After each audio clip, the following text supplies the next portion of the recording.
I'm sober for myself. The Awesome. relationship that I have with my family wouldn't be what it was if I was continuing down the path. And now, especially welcoming another baby into the world, I just feel so much better, mentally prepared, physically fit. I'm just grateful for all of it.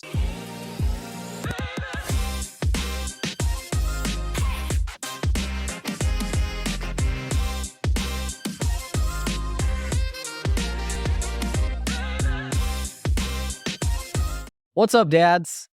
This is the Rise and Dad podcast, a podcast and perspective on life as a dad from dads who are intentional about fatherhood. I'm your host, Kevin Delro, and I got an awesome guest today. He actually hired me for a job many years ago when we were both in New York City at ad agency, and now he is a advertising executive. He's of course a dad and has a lot of great stories to tell us. Hey Joe, welcome to the pod. Thank you. Thanks so much for having me. Exciting. Yes. So Joe, why don't you give the audience just some insight to like your dad stats? Tell what's your dad life? Yeah, sure. I'm in the thick of it. I'm coming to you from Austin, Texas, as you mentioned. Previously resided in New York, where I was born and raised, and started a family out here in Austin, where my career brought me almost a decade ago. And for context, I'm 43 years old, and I'm about to celebrate 10 years of marriage with my wife. And we have a daughter who is 4.5, and we're going to welcome a baby boy into our family any day now. What Yeah, if it's so during this pod? You're gonna have to we leave. there's potential. There's potential. You never know. Wouldn't that be something? That would be a Rise and Dad first. Yeah. But there's some things I'm sure we'll chat about in that, and that I didn't become a dad until I was married for some years, and I'm a little bit of a older dad, especially like I said, 43, and got a new one on the way. So it's been a bit of a journey, and there's plenty to chat about. Yeah, awesome. Yeah, I was gonna jump right into that. You shared with me how you thought you might have become a dad a little bit earlier. You said 10 years Yeah. ago, and that journey, why don't you tell us a story about that journey and then the second part of that journey? Yeah, sure. Shortly after I got married back in 2015, my wife became pregnant, and we figured out that we had a good time on our honeymoon, and we were very excited. I wasn't really necessarily planned or intentional, but we were letting nature take its course, and starting a family was definitely on the list for us. It was something we both had shared as part of our life goals together. And like a lot of couples experience, we experienced a miscarriage and we lost that baby early on. And I don't think anything really prepares you for that kind of thing. The excitement that was brought on with the initial kind of news was like, wow, right? This is the most incredible news I've Coolest ever thing, received yeah. in my life. This is life changing. Here we Posting go. on And social media, I'm sure, letting the world know. I think back then we probably kept it because it was the early stage of it. And I think we kept it to our immediate family. That was a sad experience to go through, but all of these things in life, especially the hard things, the challenging things, I think you need to go through for a reason. My relationship with my wife today, having gone through those challenging times, wouldn't be what it was had we not gone through that. I already gave away the happy ending to that, although it did take some years later. We were able to have children, start a family. It just got off to a rocky start. So, yeah, that was back in 2015, maybe 2016. And then our daughter was born in 2020.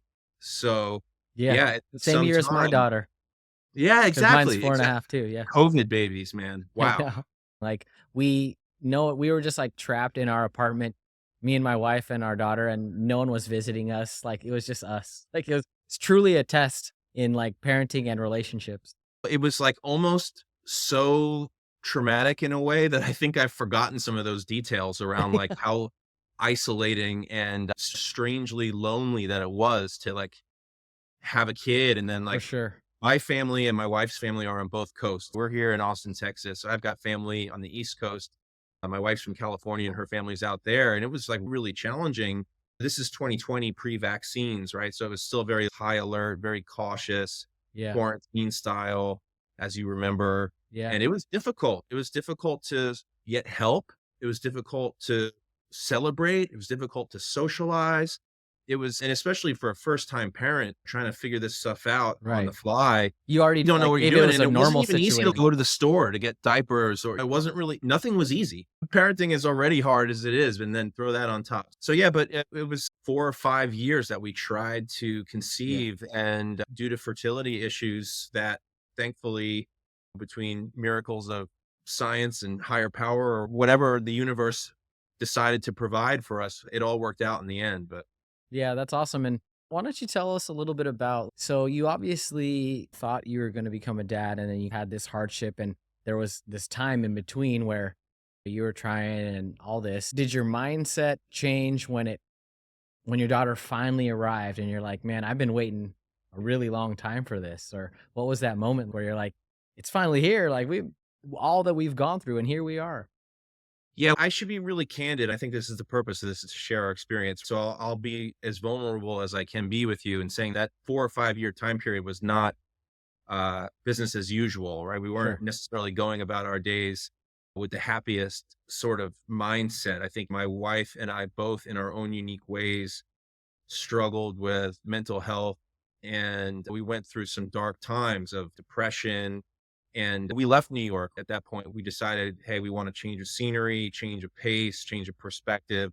We got this opportunity to come to Austin, and even though that was a kind of sunny experience, it was nice to get a fresh start here, we still continued to struggle for some time. And all that to say that when, even when we eventually did get that great news that my wife had become pregnant, and even through the time that we did welcome our daughter into the world, we weren't out of the weeds yet. We had a lot of things to overcome personally, Personally. Yeah. individually, as a couple. There was frustration. Who knows what kind of like underlying resentments or frustration. It was just tough. And I Yeah. think, like, looking back on it now, I'm just really thankful that's behind us, because we're still together. We've worked through a Yeah. ton of stuff. Our family continues to grow. And but man, it was tough going there for a while. And that's like part of the tough part and the good part is you're actually learning more about yourself and yourself as a partner, just as much as you are as a father. And so I think that like the growing piece, although tough, is also like part of the benefit of holy shit, look at how far I've come. Of whether it's my mental state or my physical state or whatever it might be. Yeah, and just to riff on that, like, sadly, I think a lot of that learning for me personally came through mistakes, and Sure. like doing it the wrong way, and not being a great partner, and Yeah. not being kind, caring, compassionate, understanding, like not really fully empathizing with the fact that my wife she felt like her role, her job in life at that point in time was to become a mother, and she couldn't fulfill that responsibility or couldn't fulfill that role. And I didn't realize the toll that was taking on her. And in retrospect, I wish I were more supportive, but Yeah. hey, we can only look forward in that regard. For sure, yeah. There's so many things that I had learned too, where there's obviously so many things where you'd be like, man, I would have done that differently of how to Mhm. be a better partner and father at the same time. But I think that we can look at it now and be intentional and say, I'm actively, I know that I did that and I'm working towards being better at that. That's a win right there. Yeah, yeah, absolutely. That's what, through some of those hardships come not only growth, but also peace. For sure.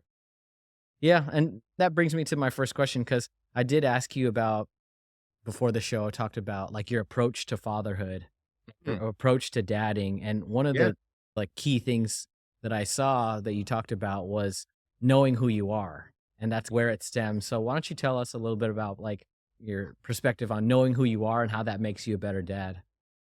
Yeah, sure. I think the foundation of that, how I will answer that, is like, I don't know what I'm, right? I'm figuring out this Sure. dad stuff on the fly. I was raised by a loving, caring father, whom to this day I have a good relationship. So I had a little bit of a role model, but that to say, that's not necessarily a blueprint for me in my day to day life. So when I think about my relationship with my daughter, I'm trying to just bring a lot of truth and honesty and authenticity to it, in that I don't want her to get to know and love character that I'm playing, or for my day-to-day interaction with her to be performative.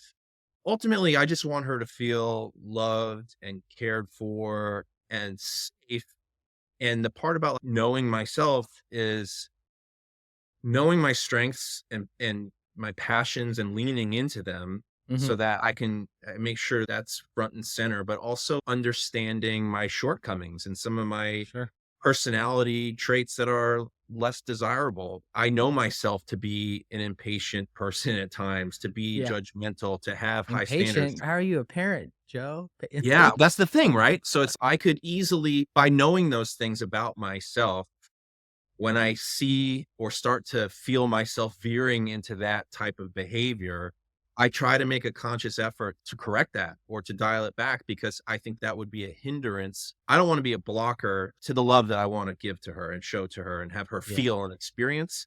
So that's why I think just knowing myself, the good, the bad, the warts and all, Yeah. helps me to just have an open, honest, because there's plenty of good. I pointed out some of the things that are probably less desirable. There's plenty of good for her to get to know. That's my approach is just like, be myself because Yeah.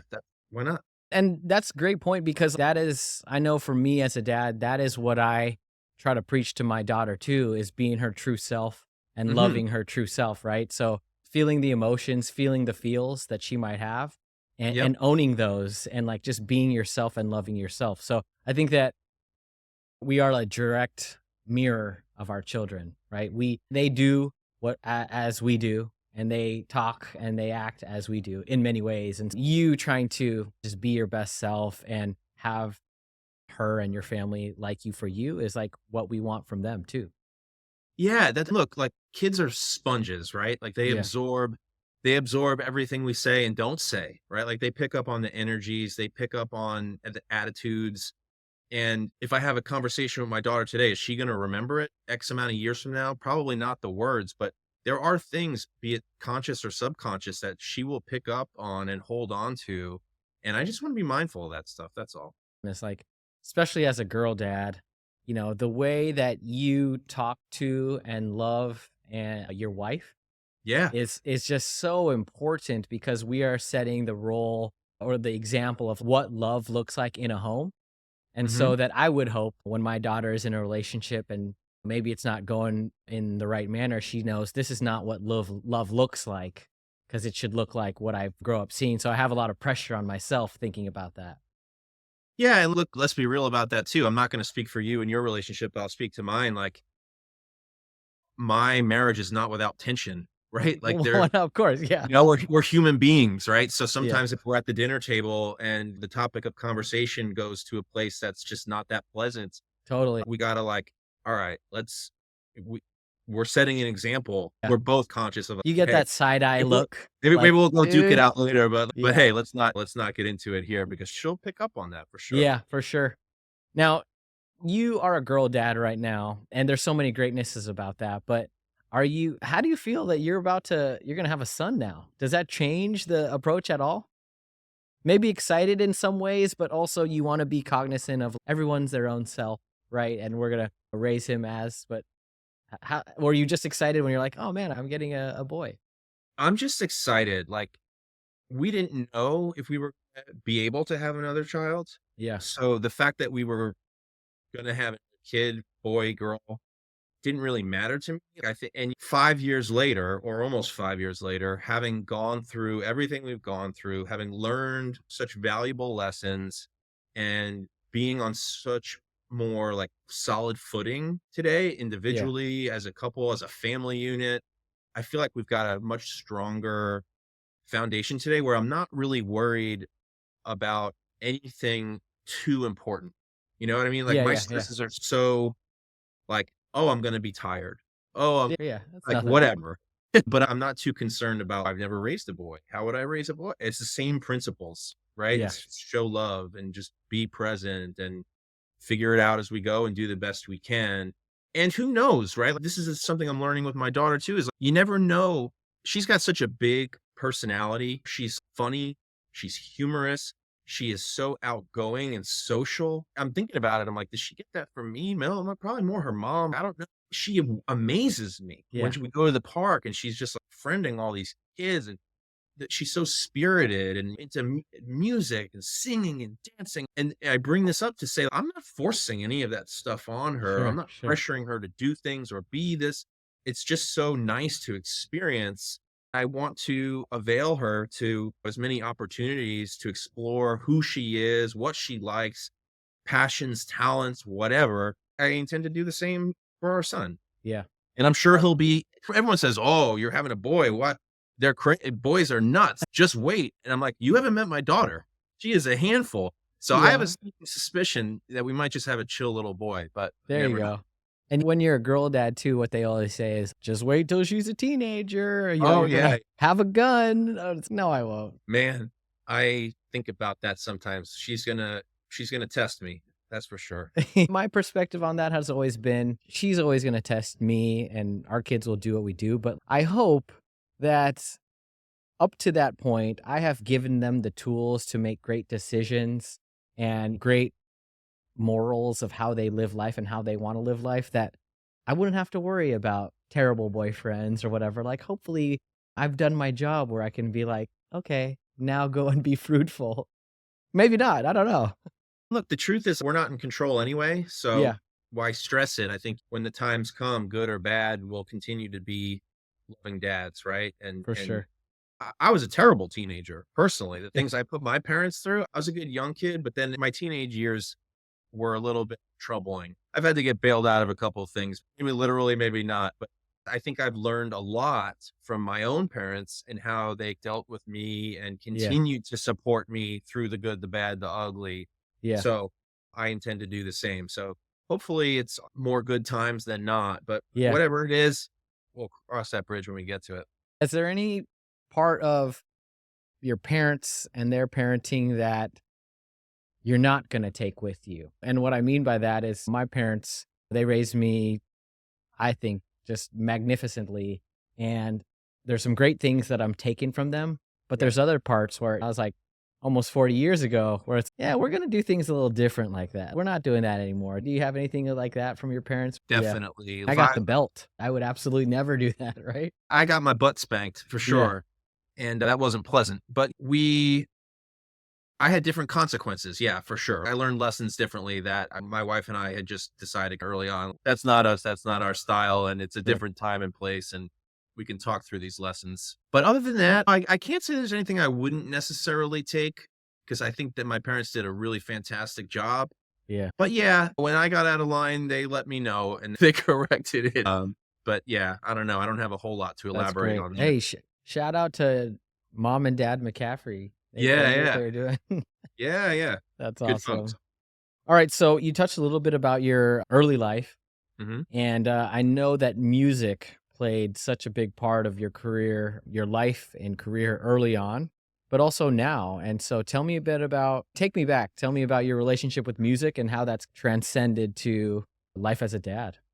Sure. Yeah, I'll try to make it snappy. So, growing up, my parents were always listening to music in the house. They still to this day have a beautiful baby grand piano in the house. My mom plays piano, and I was exposed to her playing occasionally, but more so than just them listening to music and all kinds of music. So, I remember being a kid on the weekends. I don't really have a lot of memories of the weekdays because everyone was so busy working and my dad was going to night school, but on the weekends, I remember we would be in the kitchen and listening to everything from classical music to the Beatles to Bob Marley to the contemporary sort of rock stuff of the time. And I guess I just was exposed to a lot of music young, came from, again, my mom being a musician. And I was actually forced against my will to take piano lessons, well, as soon as I was age appropriate. And I remember getting into grade school when they had band in elementary school, and I took up the saxophone, and that was so exciting because my parents didn't really care that I played piano so much as they just wanted me to learn and study music. So when I started studying saxophone, that gave me an out. I didn't have to take piano lessons anymore. I thought that was so cool. And then I really actually got into that. Like I had a natural sort of inclination towards learning jazz. And again, great parenting here. It was really fortunate, I'll just say for lack of a better term for me, that they were able to afford me some private music lessons. And I was able to really excel at saxophone. And then I picked up, this is the 90s, right? So like grunge music got big Sure. and Yeah. picking up the guitar and the garage bands with You would have loved friends. Seattle. Yeah, exactly. That's the stuff that I learned to play guitar on, just Yeah. learning power chords and bar chords and playing Nirvana tunes and stuff like that. But that stuck with me. And then after college, I started a band with some friends, and it was a pretty exciting time to be having my first job out of school in 2003 was I was a recording and touring artist signed to Warner Brothers, and marginal success, never made the big stage, but to get to earn a paycheck doing that and travel the world with my friends and make music and meet fans and eventually learn skills that translated into my current career. It was just a fantastic experience. And then when that kind of ran its course, and I haven't really pursued that in any professional capacity since, but I'm certainly a hobbyist. As you can see, I'm in my little personal home studio, Yeah. and I love with free time just mucking around, producing recordings, playing here and there. And it's just a big part of me. But not just the playing the music and not just recording, but I love listening to all kinds of music. I've got a record collection in the house. I love going out and seeing live music, and nothing that I'm forcing on my daughter, but she just seems to take a natural interest in it too.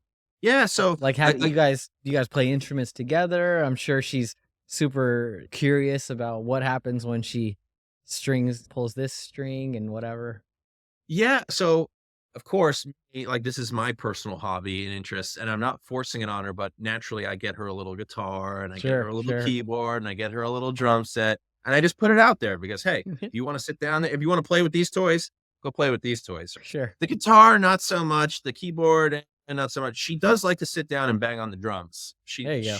Yeah, she does like to play the drums, but I think she does like to listen. She likes me to put on records so that she can dance to them. She's really into dance. Sure. She's really into singing and theatrics. I think might have some theater in her future. We're looking into. She's at an age now where I think that there's some like classes for some 5-year Yeah. olds that we can look into for her. But she's really into because she's big into the Disney stuff. So Yeah. she's massive into song and dance, and how that translates to music is she loves to sing. So I've got this little studio, and one of our kind of bonding, one of the things that I love that we do in a way to bond is sometimes after dinner she'll come to me and say, "Hey, Daddy, can we go in the studio?" And Ah, I just okay. love that.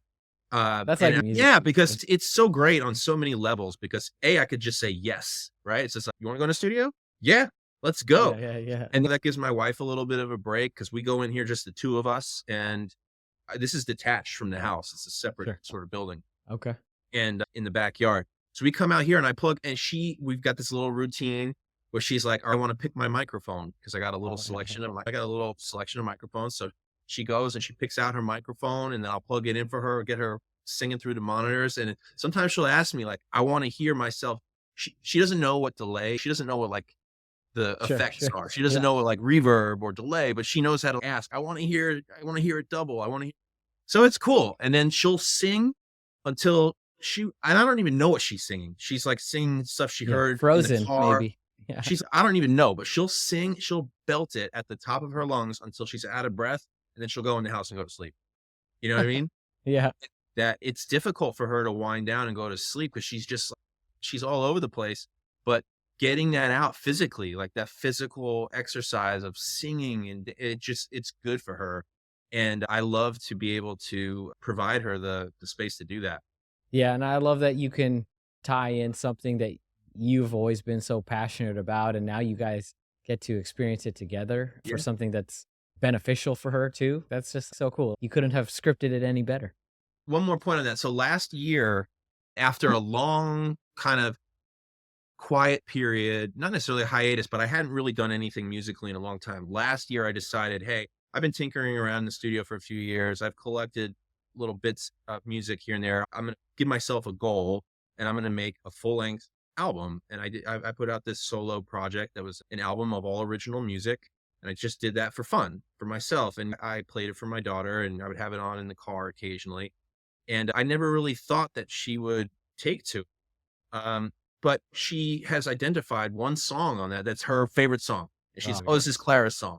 And then she'll ask for it. And then weeks will go by, and then she'll just ask for it again. She remembers it. She'll sing it to me. And I'm just like, Yeah. "Man, like, I never saw that coming," and it is, like, super cool.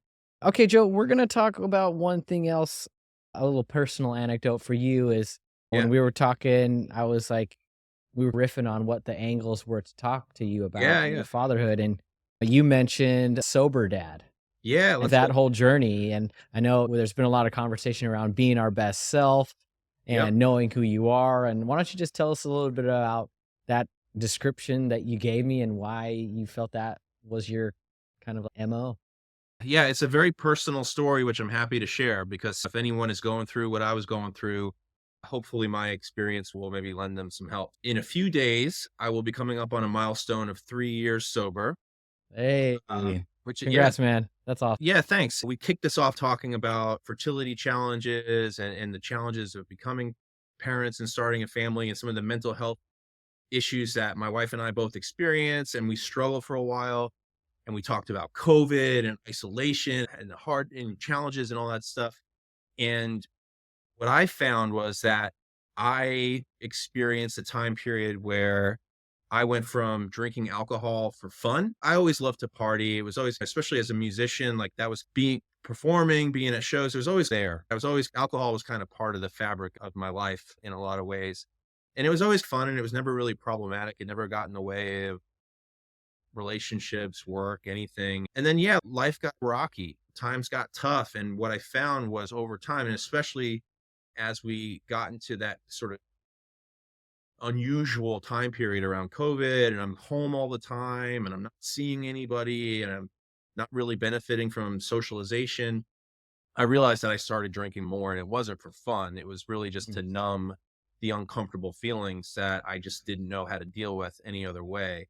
sure. And that became highly problematic for me. And I identified it as alcoholism, Hmm. which is a difficult disease to deal with. And I'm so thankful that I was able to recover from that before burning my life to the ground. And I'm grateful. I'm really Yeah. grateful for that. Quick timeline on that. This was getting worse and worse. I'm still working and preparing to be a father. This is before Clara was born. And Yeah. then in my mind, I was like, when our daughter is born, I'm just gonna I'll turn knock it this off. off. Yeah. I'll do it. Yeah. I gotta get my shit together. Excuse me. I gotta get my stuff together because You could say shit, Joe. I don't know if It's this is okay. PG audience. It became apparent to me of, hey, I'm gonna become a dad. I'm gonna have some real responsibility. Like I can't be doing this. I can't be like drinking all the time. And then my daughter was born and guess what? I just kept drinking for a little bit. Sure. And I'm like, again, how and when and why, it just one day I was like, enough. But that day came, and before it got really dark, I was able to see where I saw the writing on the wall. Let's put it that way. I Yeah. saw where this Yeah. was heading, and I was able to get some help and put it behind me. It's a personal story and it's tough to talk about, but I do like to share that because I know that a lot of people go through it, probably more than talk about it. And it is a big part of how I identify, not only as how I show up in the world, but how I show up as a parent for sure. Yeah. And that's why I mentioned to you, I think sober dad is part of it too, because I'm sober for myself, but so that I can, Be your the best self. relationship that I have with my family wouldn't be what it was if I was continuing down the path. And now, especially welcoming another baby into the world, I just feel so much better, mentally prepared, physically fit, right? There's a physical, mental, Yep. there's Yep. emotional sobriety, there's a spiritual fitness that comes with living this sober life. And I'm just grateful for all of it. So I wanted to make sure we were able to weave that into the story. That's awesome, man. Yeah. I'm grateful for you. Was there a moment in your fatherhood with Clara where you were like, I got to turn this around? Or was there a moment where you had an epiphany or something? Yeah, it was coming to a head in my relationship with my wife. I Sure. didn't realize how much I was forcing her to take on by herself, how much responsibility Yeah. I was putting on her by not being 100%. Hmm. And then our relationship started to get really sour. It was that direct conflict where I was like, "Oh, no." Like, my work started to suffer, my Yeah. relationship with my wife started to suffer. It became evident to other family, my sister, my parents started to get clued in on, "Hey, this isn't looking good." Yeah. And they never had to stage an intervention. I never went to rehab. Yeah. It never got to that point, but I did, again, it just came to a point in time where I was like, this just can't go on. Yeah. My wife and Yeah. I aren't gonna live this way together. We're not gonna expose our daughter. It came to a head on February 25th of 2022. Yeah. And Yeah. when you say it's not the example for your daughter, for me, like everything, whether it's, like we said, like arguing with your wife or whatever, I have to realize the impacts that my actions will have eventually on her, whether it's her indirectly seeing something or indirectly hearing something.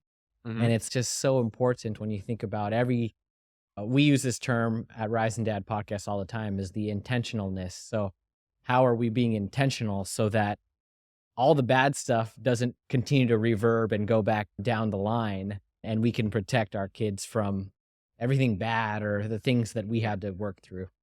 Yeah, Clara was 1.5 by the time I got sober, so there was a period, but thankfully, nothing bad, dramatic, or, like, she'll have no frame of reference for anything. Yeah, She'll only know me as sober dad. I like that. All right, we're going to move into our rapid questions. Just real quick. Let's What's the best and worst part about being a dad? Oh, man, the best part of being a dad for me is I think, like, the pride I have of it's the most important job I can imagine, and Yeah.